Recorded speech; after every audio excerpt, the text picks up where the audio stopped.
Donald Trump is threatening to create a huge headache for Sir Keir Starmer by rejecting the UK's top two choices as ambassador to the USA. Republican sources have revealed the new US president could turn down the appointment of former Foreign Secretary David Miliband as our man in Washington. It follows warnings that Mr. Trump could reject Peter Mandelson, the Labour grandee who is Downing Street's official choice for the role. Mr. Miliband, who once stood for the Labour leadership, is understood to have lobbied Number 10 to give him the job if Lord Mandelson is unable to take it up.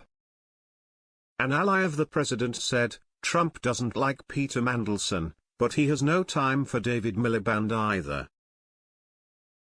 These lefty political appointments are bizarre.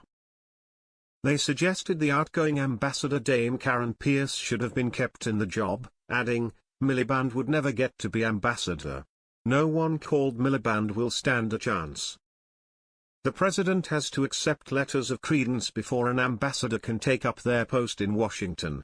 This is usually a formality, but Mr. Trump has repeatedly shown he is willing to break with convention as well as to get tough with Britain, one of America's closest allies, and could veto the UK's deal to hand over the Chagos Islands, where there is a joint US-UK military base, to Mauritius.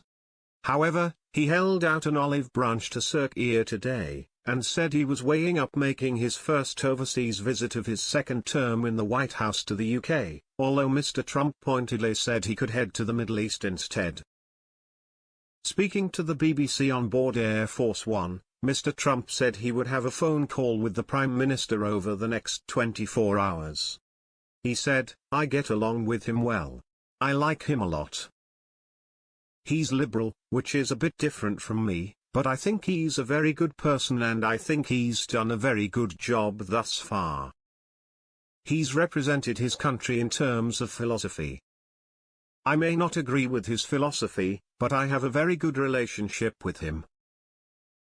The president added the UK was being considered as the destination for the first international trip of his second term. He said, "It could be Saudi Arabia, it could be UK. Traditionally it could be UK." Sir Keir most recently met with Mr. Trump at Trump Tower in New York during the presidential campaign.